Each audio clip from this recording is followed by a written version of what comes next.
Hello and welcome to the Blue Monday podcast. This is a 3 times weekly audio show, YouTube show, whatever, but it is close season, so the rules have gone out the window, and we are on part 3 of the end of season review. We had Joe Fairs, who is back today, doing the first 12 games. Mikey Penty Smith has just done the second 12 games. Joe, you're back for the 50% to 75%. I think you might have drawn the short straw here. I think this is the graveyard shift of the season. Yeah, at least we can have some be careful what you wish for fun with Dave on the last one. Joe, since you have been away, in the last shift with Mikey, we've lost to Norwich. Mick has started swearing in press conference and fighting with the fans again. Selina's managed to get into the team. McGoldrick nearly got castrated by Glenn Louvins. Hughes came back and I got really excited and then he went away again. And the Everton fullback, well, he's actually a centre midfielder. So that's what we've caught you up on. But we have won 3 games in 4 going through the middle of December. I don't know about you. I was optimistic again at this point. You know, the wins had started and, you know, there was some kind of strategy going on. He'd stuck to 4-2-3-1 and okay, a lot of Waghorn set plays. But were you in the optimistic camp going into Christmas? It was a time when, even though we weren't playing that well, we were doing okay, and we were still within touch and distance of the playoffs. We were still looking up the table rather than down into nowhere. Absolutely. So we are going to pick up. This is 23rd of December. Unfortunately, Wolves have gone into the stratosphere now, so we're away at Wolves, just going into the sort of hectic Christmas period. McGoldrick makes his return. He's been out since the Sheffield Wednesday game, so I think he's out about 5 or 6 weeks. You mentioned McCarthy's skill set. This is the perfect game for McCarthy's skill set. So you're away at a team who's better than you and higher in the league. Stop them playing. Try and nick something. I got a bit of jip on YouTube on this one. I thought we played quite well in this one. Sat back. Good job on Douglas and Doherty, the 2 wing backs. Reasonably good job on Neves in the midfield. Garner's up front and he won some free kicks. Okay, we didn't play much football. And I thought the goal was a pretty tough break with my biased Ipswich Town hat on. Maybe a hefty tackle by Jota on Cavallero. Waghorn put one just wide in the second half, but by no means we saw a lot more defensive lame surrenders as the season went on against a lot worse teams. What were your thoughts on this one? This was one of Mick's classic comments for the season, wasn't it? We blinked first. There was a lot of those, yeah. Miles Kenlock got caught out. He might have got a free kick for it, but he didn't, and they broke and they scored. We didn't really look like we were going to score at any point during the game, and it was just one of those games where we were almost playing for a 0-0, and they scored and we still played for a 0-0. They were a much better team than us, though, so it's no real embarrassment losing that, but it looked like we were happy to lose 1-0 and say, oh, well, they're top of the league, there's a reason why they're top of the league, and we'll lose 1-0. Absolutely. But context is all, because you looked at that and we talked a bit in the previous pod about Mick kind of prioritising games. So I think what most people would have accepted is you go away to Wolves on December 23rd and, you know, you might lose. But then if you go and beat Queen's Park Rangers on Boxing Day, then that's all fine. Yeah. So McGoldrick starts. Ted Bishop starts because Skews is still not about. Sears and Iorfa come in to freshen things up because it's 3 days. And Joe, what happens to Ted Bishop? After I think it's about 40 minutes, he's sort of running down the right hand flank, and the sniper in the crowd takes him out. And his hamstring goes. It is the non-contact injury, and you could tell it was serious straight away because he walked off the pitch with his head in his hands. He looked like he was in tears as he walked off the pitch, and I think the photo subsequently showed that he was. He knew it was serious, and I think everyone else did, and it was such a shame because he was probably our only bright spark in that game. And we went into that game at home with 10 points from 12 at home. We'd won 7 of our 11 home games that season, and our home form was what was keeping us up the table. After that day, we only won 2 more home games in the second half of the season.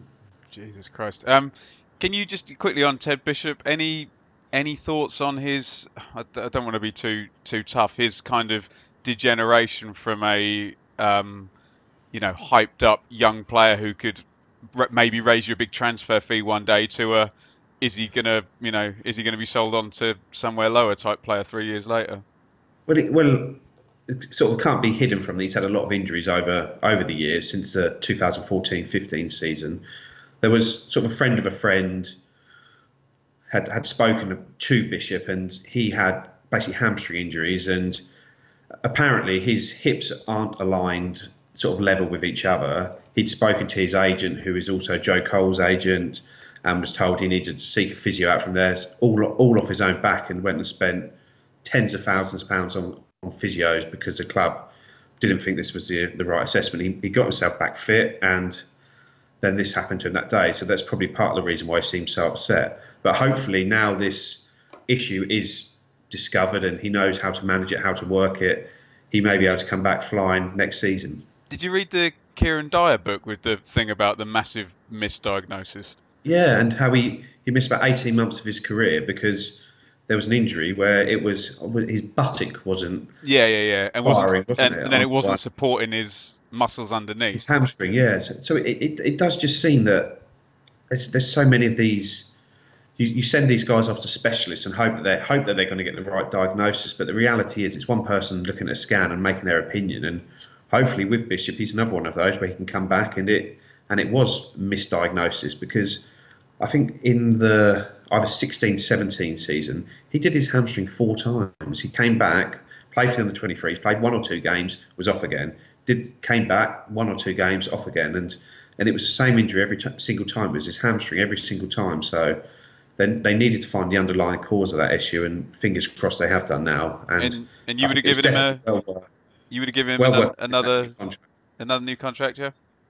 Without a doubt, because I don't know what he earns. Even if he's earning £5,000 a week, £250,000 over a year. Well, if he is okay and if he does get it back, you're not going to sign a player like that on a wage like that, because he is so good. If it turns out to be the wrong decision and he's injured and he doesn't make it next year, well, it's a small price to pay, really, to take that risk. And as a club of our size, you can't afford to let a player like that walk out the door for nothing. Absolutely. Very, very poor the rest of this game after Bishop's gone. 5 shots on target for both sides during the team. McCarthy waits again, this time until the 84th minute before making a change. He brings in Selena. Scowen takes a red card for Rangers on 84.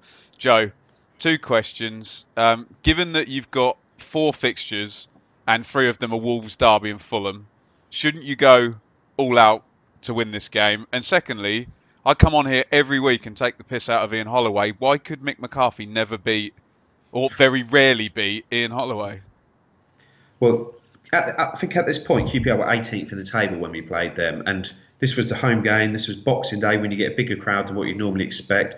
Some of these people may not live in the area and come back for family reasons at Christmas, but a lot of them are people that just want something to do on Boxing Day. And if you can give them a good game that day, then they may come back for the next. Yeah, you might sell a few more seats later in the year, yeah? Like, just as a sort of example, my brother-in-law comes to the Boxing Day games because we sort of do Christmas together. He comes down, and it was such a poor game. He and his brother came down with us, and it's just like, God, how do you watch that every week? And it's hard to describe why. It was poor.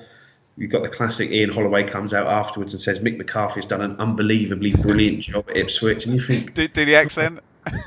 I'll try not to, but let's say we're 8th in the table or 10th at this point. We're doing well, but after a game like that, you don't want to hear a manager saying, "And your guys doing an unbelievably brilliant job," when he's put that sort of pathetic excuse for performance out there. Yeah, I know what you mean, and it's like in terms of your brother-in-law as well. It's cold, and it's sort of 35 quid for a good seat as well. And you know, if you go to the cinema, that they're going to have made Fast and Furious number 75, and you can sit in the warm and eat nachos, and you know you'll be entertained by that, don't you? So, yes, bit of a chance missed, and we go to the 30th of December, Joe, and it's Derby who are actually in decent nick here. Skews is still not around, so we get this strange spectacle again of Kevin Brew, who's apparently leaving at the start of the season, but is now starting home games. McGoldrick gets a rest after his comeback, which is probably smart. And I'll use the same words I used to describe the Villa game: a very powerful and experienced Derby team. Pick Ipswich off. Winnall heads in a Lawrence corner. Selena with a little giveaway. You mentioned this type of thing trying to play out, and to be fair to Selena, Lawrence pounces on it, and then Winnall smashes one in the top corner. Garner heads in a Waghorn set play for 2-1. Derby hold on for the win. Is this the natural financial order, Joe, or is it two pretty dull managers, two set plays, and a worldie in the top corner? There's probably a bit of both to it. It is that they have better players than us, but we just didn't turn up in the first half. They were 1-0 up at half time, but I think they could have been 3 or 4 by half time if I remember that. Vidra went through straight after the goal and yeah, and was that one, an absolute and then sitter, didn't he? when they went 2-0 up, it was almost like job done for them. I know Garner got one back. I think that was from a corner, wasn't it? Garner got one back, but once it went back to 2-1, they just tightened up even further, and then we just didn't. I don't think we laid a glove on them after 2-1. We sort of huffed and puffed a little bit, and there was a number of games like that where when we needed a goal, we just didn't look like we were going to score one. Then we might have got a corner here or a half chance there, but we never were hammering the door down trying to score in a game like this, and it just petered out into a 2-1 defeat, and then what looked the sort of bad result of Wolves becomes a terrible result because it goes to 1 point in 9 after that. Absolutely. So, New Year, off we go to Fulham. We're not playing on New Year's Day. It's the following night, and Fulham have started their ludicrous run that took them right up to the last game of not losing for 22 games or whatever. Obviously, we've had several hide-ins from Fulham as this goes. It's pouring down with rain. Thankfully, Skews is back, but Webster's gone and replaced by Smith, which really didn't work out well at Cardiff. Fulham, like I say, are in the early stages of that run. The plan is as normal from McCarthy. You're away at a team who's better than you.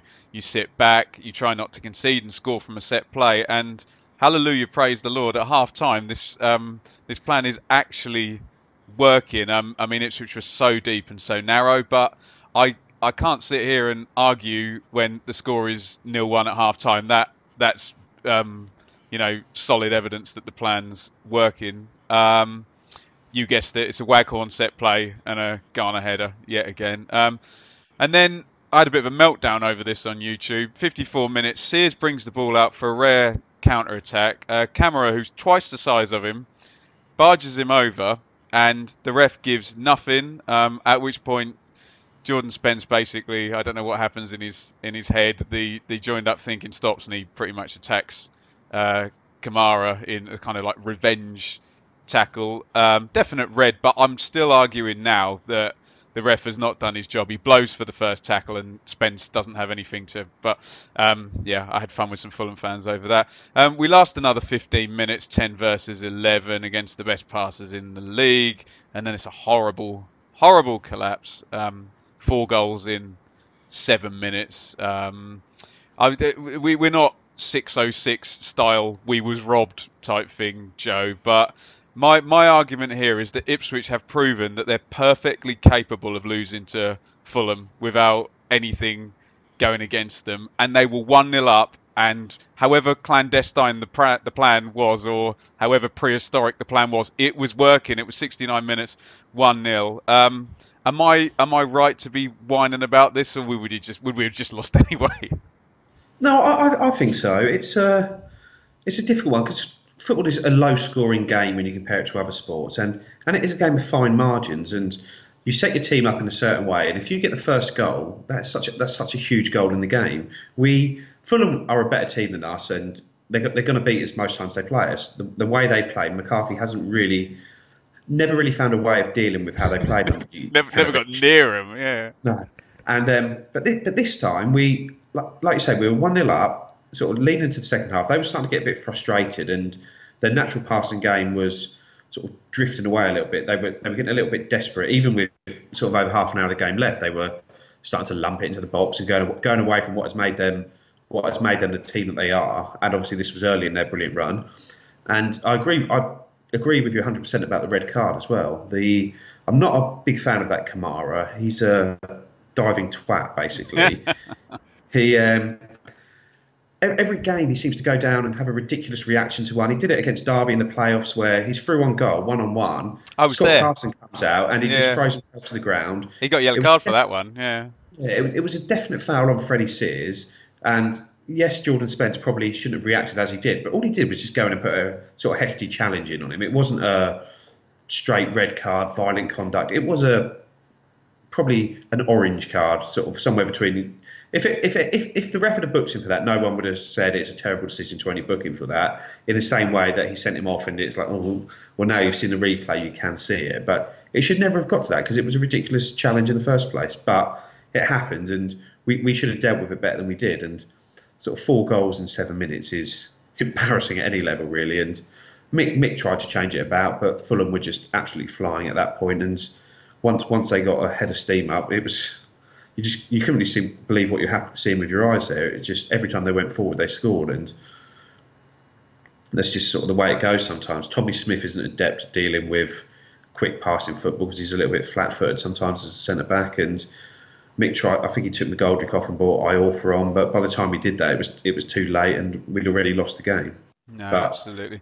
I think as well, there's a bit of an element of when you go through this season as well, of just them being a little bit of a soft touch. Whenever you bring up any mitigating circumstance, like Kenlock gets barged over, game over.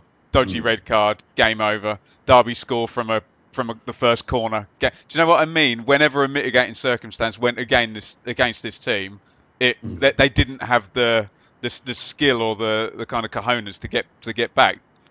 Well, we don't have enough goals in us to get back into games, do we? Like, we had a purple patch at the start of the season where we were scoring 2 goals a game, but when you're sort of only scoring 1 goal a game for 3/4 of a season, which is what we did, when you concede a bad goal, you aren't going to have two in you. The games need to be played out, and you need to try and capitalise on their mistakes, not make any on your own. Where if you make one on your own, we didn't have the capability to do anything with it. Absolutely agree. 13th of January now, so on a very bad run. Your 1 point in 9 you mentioned is now 1 point in 12. We had a cup game in between that one though, didn't we? We had a cup game. I've scrolled down too far on my iPad. Now, this was bloody boring, wasn't it? Right, so sorry, 6th of January. Terrible Christmas period, 1 point from 4, and the highly depressing spectacle of a Mick McCarthy FA Cup game arrives. We expect a weakened team. You mentioned this on the last pod about if you're going to do a weakened team, do a weakened team. But this is, I remember Dave saying this on the pod. This team's not that far off what we would have played in the league. No. It's Bart, Iorfa, Knudsen, Chambers, Kenlock, Connolly, Brew, Hyam. I think that was a comeback for Hyam possibly. Selena, Sears, McGoldrick. Thomas smashes the winner in for the Blades. And they've got a much weaker team out than Ipswich. They've rested far more sort of first-team players. McCarthy makes one change. He brings Waghorn in on 61 minutes and then basically lets the clock run down, knowing that he doesn't want to go up to Yorkshire for a replay. Is this an indictment of the squad strength or the lack of footballing philosophy, given that Sheffield United played a load of reserves, played exactly the same system as the first team, and they could all do the same thing? Or the manager's apathy towards cup football, where no one really gave a crap? It wasn't an enjoyable game. It was probably the only positive was Luke Hyam getting a start, because I think he'd come on against Fulham and that'd been his first game for 19 months. But like you're saying, Sheffield United had a much weaker team than we did out there, a lot younger players, and we didn't actually have a shot on target in that game there.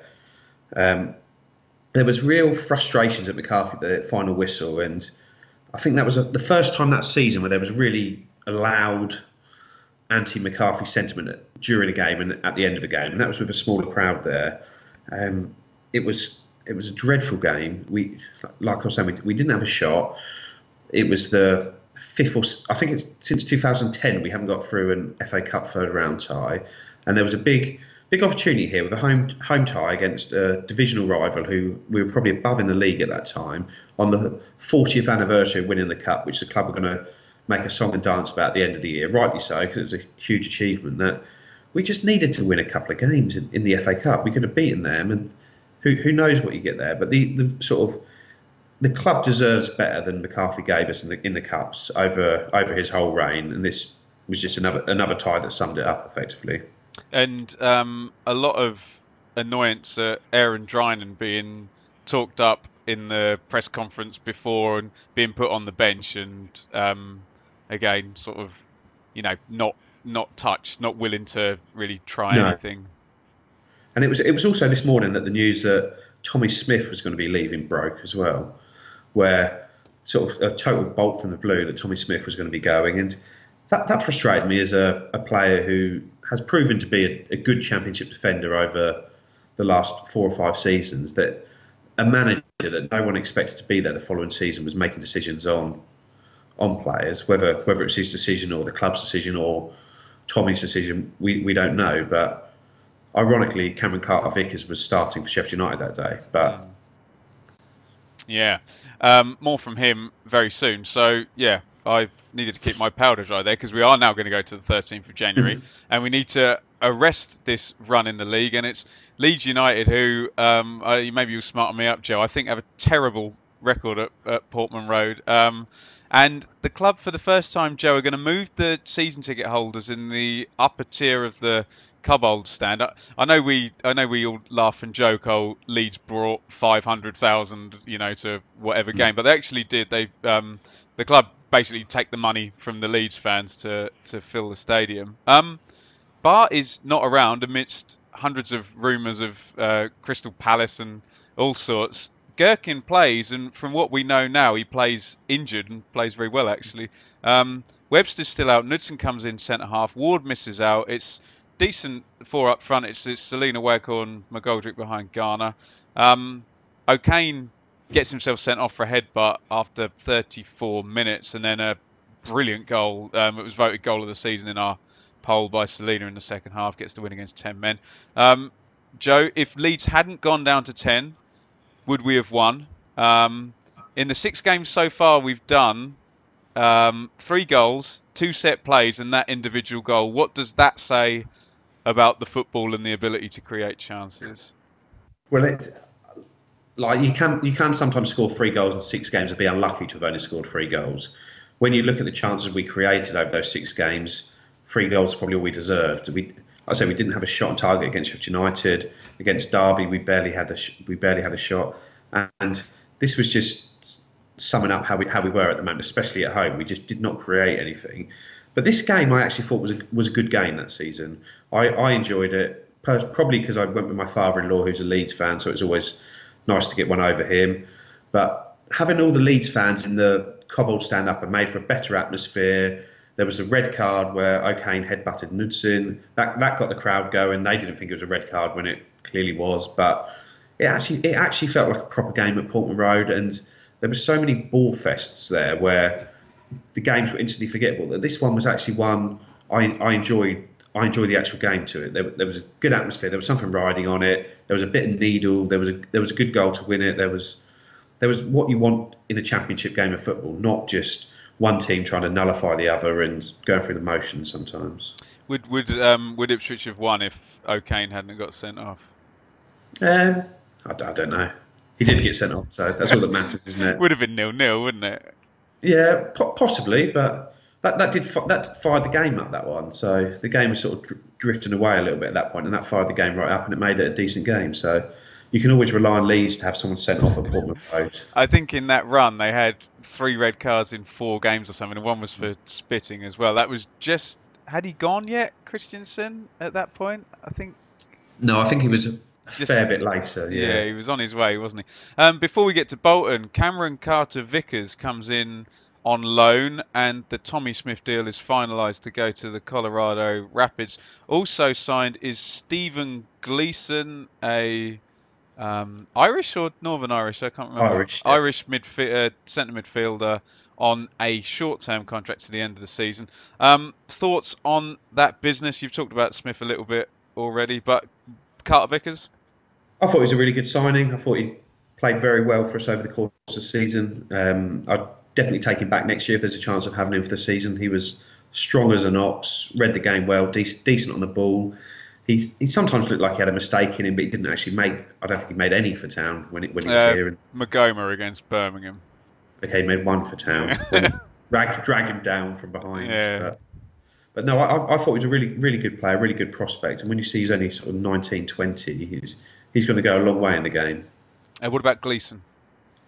Um, I wasn't too pleased with the signings. I just didn't really see the point in it. But I think at that point we had 8 central midfielders either out or carrying a knock, and I thought, well, he's a decent championship player. He'll throughout the rest of the season he'll do a job. I thought he was actually really poor for Town when he signed.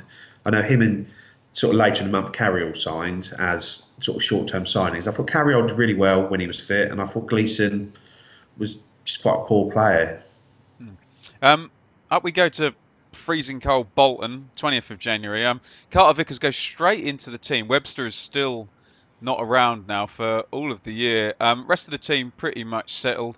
And I know I've said it before, this goes in. The first half of this game was just, it was unwatchable. It was horrific. And it was both teams. It was Parkinson as well as McCarthy. Very, very poor. Gleeson comes in for Skews at half time. Medine, later to be sold on deadline day, puts Bolton in front. And then after all that utterly horrible football, Ipswich scored a really brilliant goal with some quick passing from McGoldrick and sliding it across to Garner, who continues his good form. And then after that, amazingly, Waghorn smashes a curling left footer off the bar.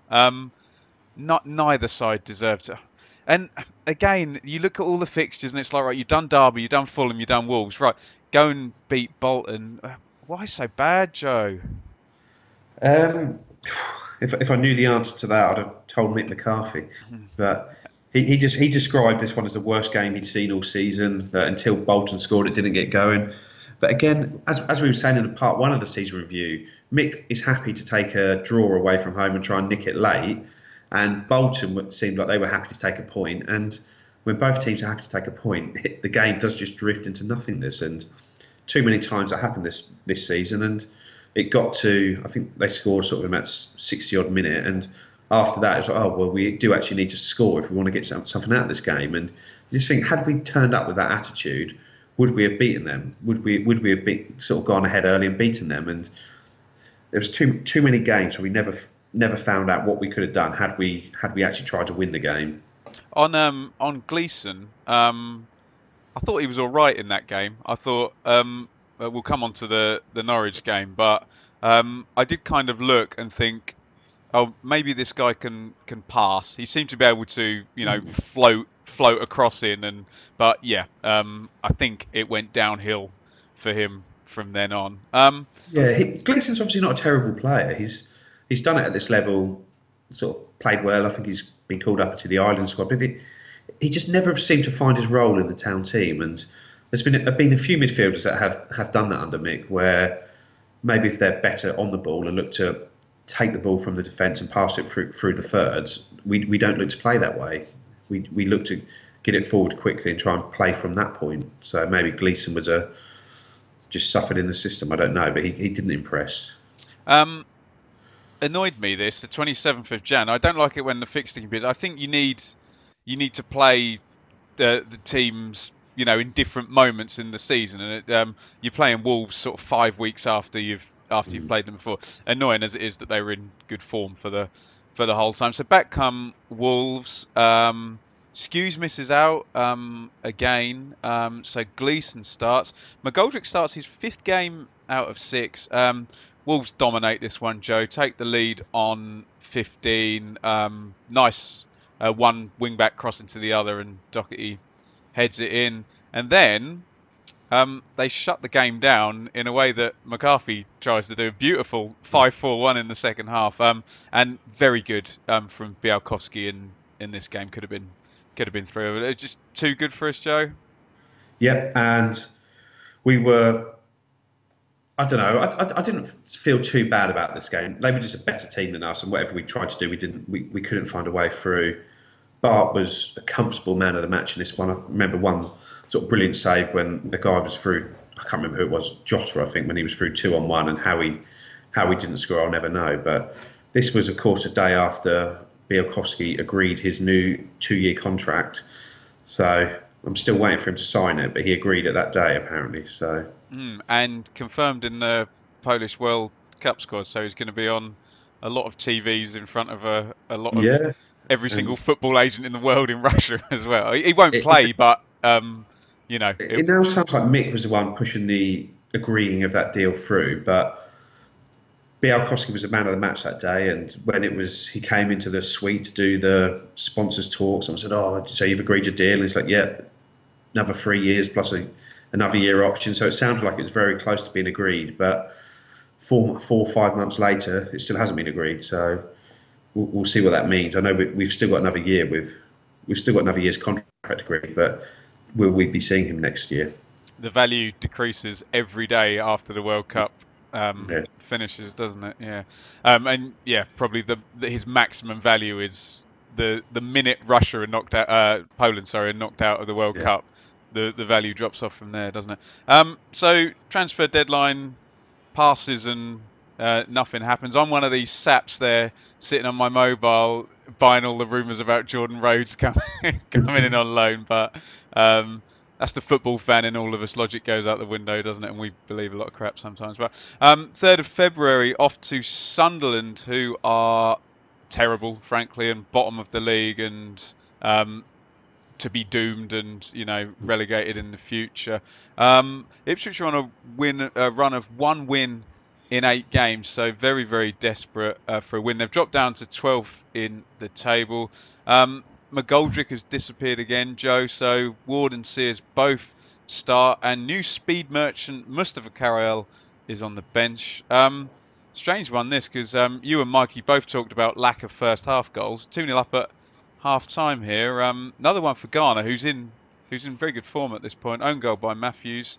I don't want to be negative about this, but we managed to dispatch bottom of the league Sunderland and 10-man leads in this game. Your thoughts on the Sunderland win? I think it's a good win, a good performance. As much as Sunderland were poor and in dire straits, it's never easy to go anywhere in the Championship and to pick up 3 points. And while it's easy to say, we only beat 10-man leads and bottom of the league Sunderland over this period, they're still good wins. And it's easy to, in hindsight, say, if you don't beat them, what are you going to do? But you've still got to turn up and beat them. And at that point, they were still within a real chance of staying up. I think they'd picked up a couple of results in the lead up to the game. I'm not 100% sure on that. But we went there and Garner scored a very good goal. The second goal was sort of good work from Grant Ward, who I thought all season was very unlucky to play as few games as he did, because whenever he seemed to play last year, he seemed to do a decent job. But the problem was when McCarthy was trying to match up with all these other teams, he very rarely found a role for Ward in the team. So I think he's a player that could be a really good player next season under a new manager. So, like I say, I know he made the second goal here, and I was pleased with that game. I thought it was a good win, and hopefully it was something that we could kick on with from there. And when you're talking about Ward, are you talking about the right side forward in a 4-2-3-1 next season? I think so, yeah. When you look at the way Paul Hurst has set his teams up with the 4-2-3-1 or the 4-1-4-1, he's generally had midfielders playing forward as his wide players, as opposed to forwards playing back, which is a very different role. Someone like Grant Ward is going to approach that right hand side role very different to Freddie Sears, because he knows the commitment of defending and being a midfielder, and it's up to him to try and add an extra element to his game of scoring goals and getting forwards, where in some ways that's a much easier element to your game to add than it is to be able to go from a goal scorer who gets in the right place to be able to defend responsibly. And you do need that in the Championship. It's a tough league, and hopefully someone like Grant Ward and he can find someone on the left to play that way. No, very good, very good. So you've beaten Sunderland and you've stopped the 1 win in 8, and the spectre of Norwich is looming. Up come Burton, who McCarthy beat every time he played them since they'd been up, and you're thinking home game before the local derby, clean sheet, another win, go into the Norwich game, good form, and yeah, 0-0 at home to Burton. Sears makes way for Selina, who'd scored the winner in the first game. Do you know, I don't even remember much about this. Debut of Carayal, who seemed to add something. I remember Darren Bent getting through one-on-one, and also Burton nearly scoring from a corner towards the end. So another good performance from Białkowski. Headline attendance figure, which our friends up the road loved on Twitter, of 13,815. I think that was the first one that had dropped. I think I'm right about that, under the 14,000, other than the FA Cup game. Why couldn't we beat Burton, Joe? I didn't actually go to that game. I was at Hamilton. It's brilliant. It's brilliant. So. Oh, how was Hamilton? Yeah, it was really good. Yeah, it sounded like it was better than the game. My mum actually had my season ticket, and I had about 4 or 5 updates before the game. You could buy a season ticket for the price of a Hamilton ticket, couldn't you? Yeah, probably. Yeah. No, we were lucky to get returned, so it wasn't too bad. But so I had about 5 or 6 updates before the game, and about someone being there. She spoke to someone, and then the game started, and the update slowed. So I texted her at half time saying, "Has anything happened?" And she was like, "No, nothing has happened in the game. Burton are better than us." And then she was right. Yeah. And then nothing else happened in the second half, and it was just like we were lucky to get a point. And I was like, oh, well, if my mum can even see it, it's a damn indictment of the team. And I watched the highlights back, and they passed us off the park. They had a guy on loan from Manchester City playing in centre midfield who Dave really liked. Jacob Davenport, wasn't it? Yeah, that's it. Yeah. Yeah, and it's like we didn't play a defensive team, but from the highlights we didn't create one thing in the whole game. And I think it was Luke Chambers nearly scored an own goal in injury time, and Białkowski made a brilliant save in the last 10 minutes. And Mick McCarthy just described it as the worst home game of the season, the worst performance of the season. It was witnessed by the lowest crowd for 20 years. So at this point, I think we all knew the season was over, and we just had Norwich to beat effectively, and that was our season, was basically in one game the following week. Ouch. International break in shoes. No, it doesn't. It's only 8 days. No international break at all. I'm talking rubbish again, Joe. Local derby number 2 coming. It wasn't international break. It was half term, wasn't it? I got the week off. So we start the build up for the Norwich game, and like you've said, I think it was actually the same for Norwich as well. They didn't have anything to play for at this point either. It was possibly 13th versus 12th, or 12th versus 11th, or something like that. And off we go. Sky TV, Sunday, 18th of February. Their fans were still positive at this point.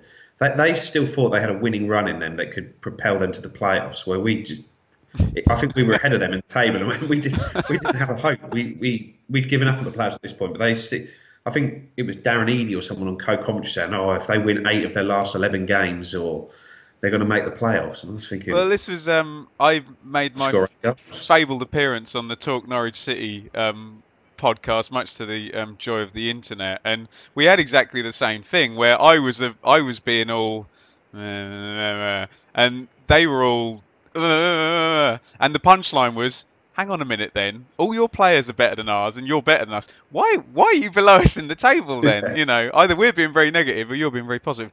Anyway, so much to say. And for the first time in months, Joe, the 3-5-2, we had a sneaking suspicion based on the matching up. I mean, Norwich play a 3-4-3, but, you know, you move a few little pegs about and you're matching up-ish. Webster comes back at centre-half. Iorfa comes in at right wing back, to Mick's credit, in a very deliberate tactic to get, because he's a foot taller than Jamal Lewis, and there's a diagonal ball out there. It's right in front of the away fans in the first half. It's a midfield 3, Gleeson starting, and did you know, I'm racking my brains. Garner and Waghorn up front in a 2. Had that actually happened more than once. Mm. I Well, not as an actual two. They'd often no, been on the pitch together, but it's hard. The thing is, we were so fluid with our formations. As much as Mick is sort of seen as a tactical dinosaur, he may have been copying other teams, but we were very, very fluid. We made a lot of changes. People weren't playing the same roles very often, and as much as Waghorn and Gunner had played together, they very rarely had played no. as a out and out front two. It was always McGoldrick. If there was a two, would be the second guy with Garner at the start of the season, and then we saw Waghorn and Sears a couple of times and whatnot. So this happens. Ipswich play well in the first half. The tactic, the diagonal, Iorfa on top, crowding around, and they hemmed Norwich in very well. But I thought Ipswich had the first half. I think Luke Chambers had it right in his interview in the second half. Norwich were on top, but I think a couple of free kicks made it look worse than it was because you end up being pushed right back. And it's Maddison against Białkowski, and Białkowski equal to those. Maddison had improved greatly since the first game and gets some pretty hefty treatment. 5 Ipswich players booked in some foul rotation then. And I don't really want to talk about this, Joe. We reached the 89th minute and there's 3 vital things I want you to go on, do it. Chambers scored, then they scored very late.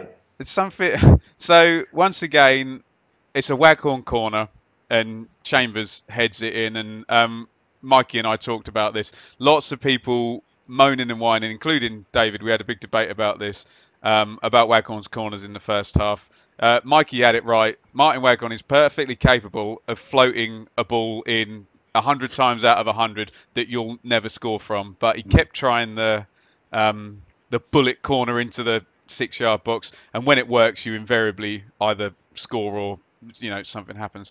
But the thing you missed out, Joe, is that, and we talk about team savviness and winning games, is that at 1-0, Knudsen is clear through with a easy 8-yard pass. I forget whether it was, I think it was to McGoldrick, and this team just didn't know how to win, and he panics and he overplays the ball, and we should have won that game 2-0. And 95th minute, you can always concede a goal in the 95th minute, just chaos. But unfortunately, our wonderful goalkeeper left his position and left close for an open goal, really. And I've just never seen anything like it. No, it's sort of tough to remember back to that one because as much as it was a nothing derby at the end of the season, I celebrated Chambers' goal as much as I celebrated Tommy Smith's goal when we scored there in the playoffs, and I really thought we'd got one over them, and they're so smug for no real reason. The Norwich fans, even now they're talking about Ipswich think they're starting to get back on top of us, and I think, well, we actually finished above you in the league last year, and as bad as we think we were, you think you've had an all right transitional season, but I don't really see anything that they're transitioning to when their best player is leaving and their second best player has left in the goalkeeper. We sort of scored the goal, as you said, with Knudsen. He wasn't savvy enough. I don't know where the 5 minutes of injury time came from, but it's hard to moan about that without sounding a little bit salty about things. But there was no way there was 5 minutes of injury time because nothing had really happened in that half to allow for it. And we seemed a few times to be on the wrong end of those sorts. When we were losing. Sorry, we seemed to be like 3 minutes injury time, but when we were winning, there always seemed to be 4 or 5 minutes. And it cost us against Sheffield Wednesday at home. It cost us against Norwich and Forest. There's a real need for it. Forest at the very end of the season, and it was just, especially because it's right in front of the whole away end, you could see it happening once Białkowski went out, and it was just caught out in no man's land, and just I hate Carrow Road and just losing there. We used to always win there when I went. I went probably 5 or 6 times without seeing us lose, and now that that music just gives me nightmares now when I hear it. And they were so happy with a point, and it's just like we just needed to beat them in that nothing game just to get this ridiculous run over and done with. But they hold on to the superiority in the in the derbies, and it's galling. It's extremely galling.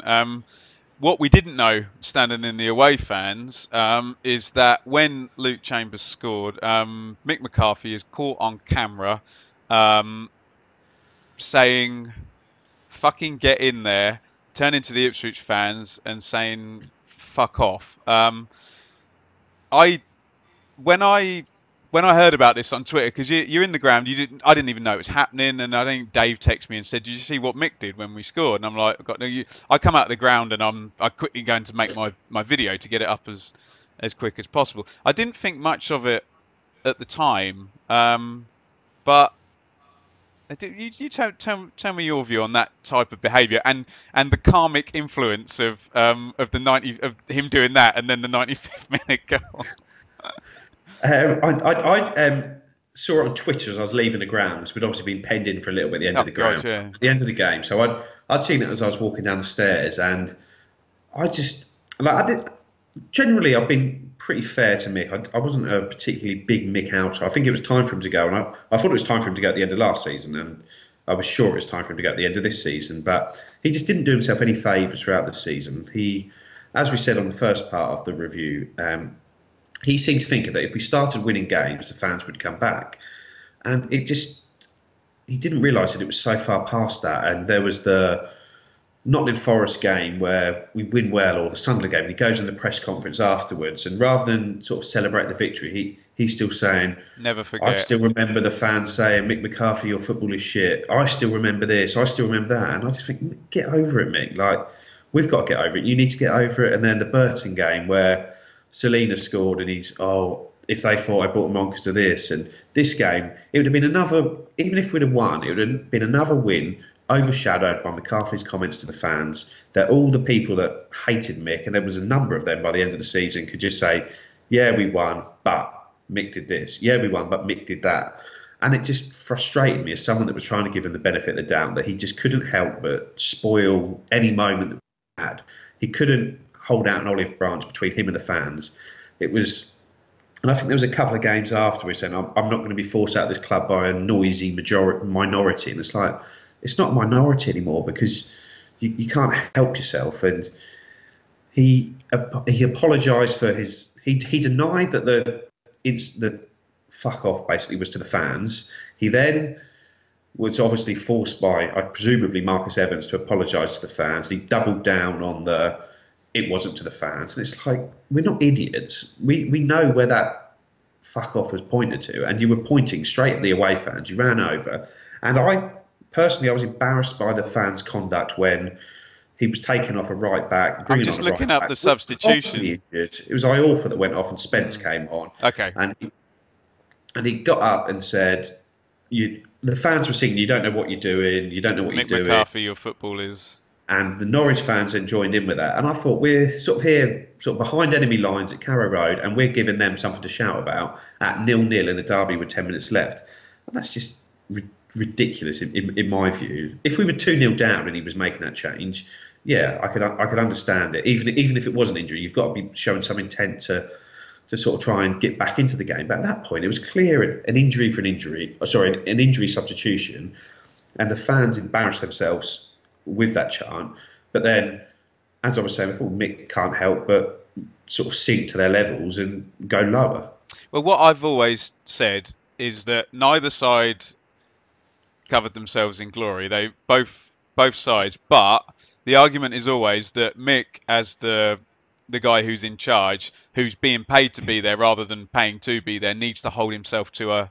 If you're in a public position in life, certain things have to. If you or I do that, no one cares, because we're not famous football managers. But he needs to hold himself to a higher standard. And even if our fans are being, which, yeah, I agree, it was a bit cringy, playing into the Norwich, because they started singing "Long Live McCarthy," after that, and it was almost like. And I've heard Jack and Chris say it on Talk Norwich City. They like Mick McCarthy.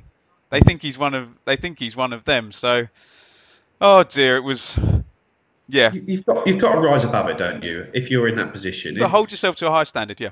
If you're an MP and people are shouting and swearing at you, if you turn around and tell them to fuck off, you're going to get fired. Yeah, you get fired immediately. Yeah. I'm not saying Mick should have been fired on the spot for that, but there was a number of times throughout the season where he just couldn't help himself. And I think if the chairman was a bit stronger and as his exit ended, he didn't want to pay Mick off, it seemed, to make him leave. I think he would have given him the boot earlier on, but he couldn't do it because the relationship with the fans had just got to such a ridiculous level at that point. One more to go, Joe. One more. Game number 12 of this run, 21st of February. And just when you face Norwich, what do you want to see? A Neil Warnock team, hey? And I sensed that the players were still a little bit affected by the Norwich game, I thought, in this. I thought a kind of sense of, when someone goes into shock, I thought, and they just kind of knock themselves. I thought a little bit of that. 3-5-2 stays, Joe. In come Hyam, Ward, Spence, Sears and Selina for Gleeson, Connolly, Ior for Waghorn and Garner, giving the game again against his mate Warnock a bit of a friendly type feel. Cardiff were on a strange run of consecutive wins that would ultimately see them get automatic promotion. What I will say is, given no Garner or Iorfa around, Ipswich actually passed the ball differently in this game. They not necessarily better, but there was definite attempt to play through. The Warnock machine, though, you could have written it. You'll say they'll keep a clean sheet, they'll play horrible football, and they'll score from a knockdown from a set play, and they did. But winning football is good football, Joe. So no, your face, no sour grapes there. A bit on the slightly different style and a bit on Warnock for me, please, Joe.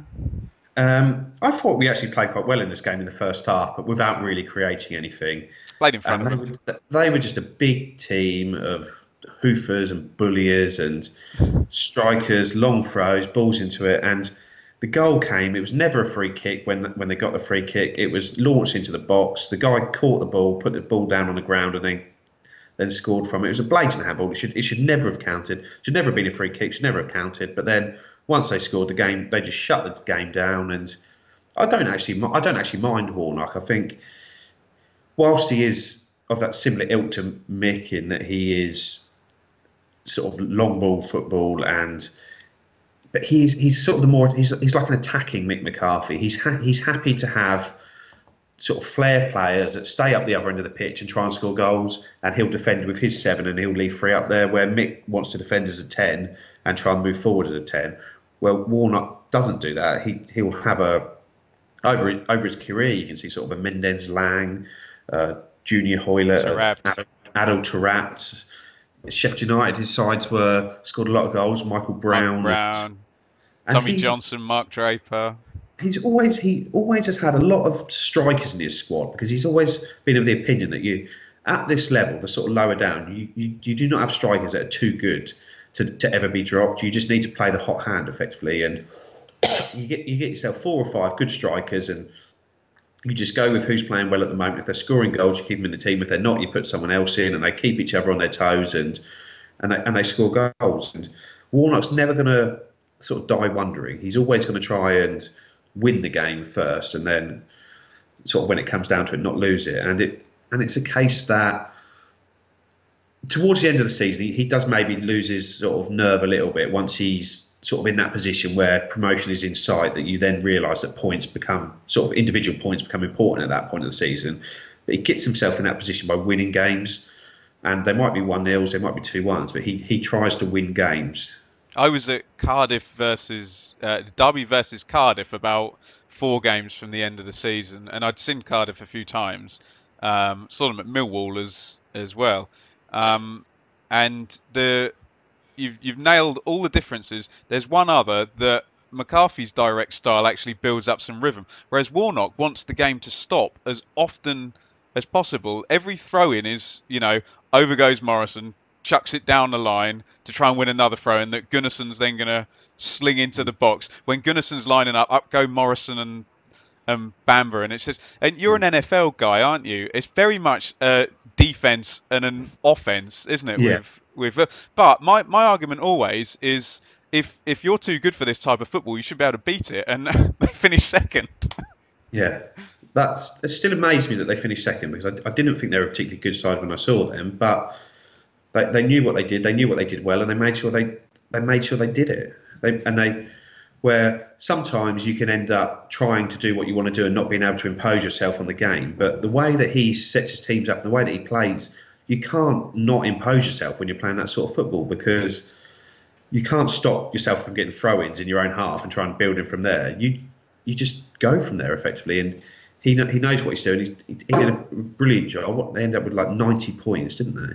Yeah, nearly 2 per game. Yeah. Anyway, we're straying from Ipswich, but Joe, that's the end of those 12 games in the kind of third quarter. I've written some stats down. Played 12, won 2, drew 4, lost 6, 4-5, and I think most of them were Waghorn corners or free kicks being headed in, or Selena 25-yarders or whatnot. Against 12. Strangely, if you take the Fulham game out, where we conceded 4, defence is actually really good at it at this point. You know, you're conceding less than a goal per game. Start position was 8th, and you're 2 off the playoff. The end position was 14th, and you're 9 off the playoffs. What went wrong in this period that took you from a good season to a mediocre season? We didn't score any goals. Sort of saying it simply, we just stopped scoring goals, didn't we? And especially at home, we went from a team that was scoring 4 against Forest, 5 against Sunderland, 2 against Bolton, 2 against Reading, and we just stopped scoring, and we stopped creating chances at home. It's not sort of rocket science. You need to score goals to win games, and you need to create chances to score goals, and we did neither. Wow, Joe, we did it. We got through the depressing period. Great stuff. Dave is going to be here for the great flounce out by Mick. I don't know when we're going to record that, but you can relive at least a bit of a more dramatic narrative than that. Throw his teacup down in disgust. I've got this can of Pepsi here. I'm going to slam it down and say some rehearsed line when I know that the cameras aren't on but the microphones are. But there you go, we know my feelings on that. If you enjoyed the show, as usual, thumbs up on YouTube, subscribe on the podcast, etc, etc. We're going to try and do a World Cup thing with Statman before the World Cup starts, so we'll get this out before then. Joe, where are you on Twitter again? Joe Fairs. So at Joe Fairs on Twitter. Did you get any hatred after your podcast debut, or did you survive? I don't read the mentions just in case. I've got such a fragile personality. I can cope with it. Yeah, me too actually. But I read all of them, and then I think I'm gonna no, I'm not gonna. I'm gonna reply. No, I'm not gonna. I'm definitely gonna reply. So you can catch Joe again soon. I guess we'll go into some. Are you up for coming on to do some World Cup stuff at some point? Yeah, I'm away for the group stages, but I may be able to broadcast from a continental location. Oh, where are you going? Are you allowed to reveal this? Yeah, just in Cyprus for 2 weeks. So. Oh, very nice too. How the other half live. So hit Joe up on Twitter, give him a follow, because you're going to be seeing him on the podcast next season. I will be back with Dave. I don't know when, for the last 13 games, and Mick flouncing off an announcement and the teacup, and then Brian Klug, and then Freddie Sears is going to score, and everyone's going to end the season happy, and we're going to finish above Norwich. It's all going to be great. A story with a happy ending. Joe, say goodbye. Goodbye, everyone. And we will see you soon. Thank you for watching.